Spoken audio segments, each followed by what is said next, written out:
Dharasuram Iravatheshwara Temple Introduction. Iravatheshwara Temple is a Hindu temple of Dravidian architecture located in the ancient town of Dharasuram near Kumbakonam in Tamil Nadu. This temple, built by Rajaraja Chola II in the 12th century, is a UNESCO World Heritage Site, along with Brihadeshwara Temple at Tanjavur and the Gangekonda Cholapuram Temple at Gangekonda Cholapuram, that are collectively referred to as the Great Living Chola Temples. The Iravatheshwara Temple is one among a cluster of 18 medieval era large Hindu temples within Kumbakonam.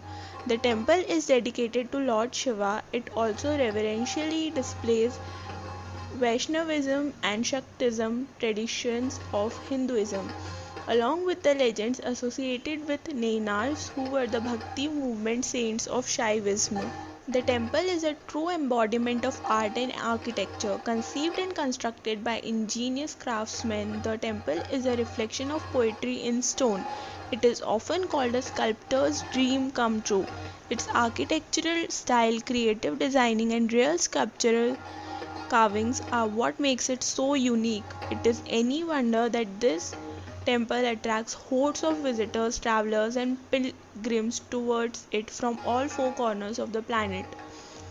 It is interesting to note that the stone temple is constructed in the form of chariot. Within the temple, there are major Vedic Puranic deities such as Indra, Agni, Varun, Vayu, Brahma, Surya, Vishnu, Sapt Maharishis, Durga, Saraswati, Lakshmi, Ganga, Yamuna, Subramanya, Ganesha, Kama, Rathi, and many others.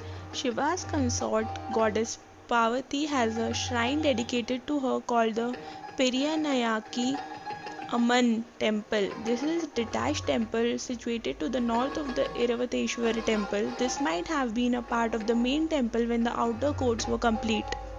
There is something else very unique about the Iravatheshwara temple. Many historians believe that the entire temple premise has been constructed with the noble intention of Nitya Vinod, or the perpetual entertainment. This means that every time you visit this temple, you will find something new to enjoy which you would have missed previously. This way, the temple stands as a proud reminder of golden days of Tamil temple architecture. Today, many parts of the temple, such as the Gopuram, is in ruins, and the main temple and associated shrines stand alone. There are two sundials, namely the morning and evening sundials, which can be seen as wheels of chariot. The temple continues to attract large gatherings of pilgrims every year during the Hindu month of Magha, thus ensuring that its heritage still lives on generations after. Let us now understand the history and mythology associated with the Iravatheshwara temple.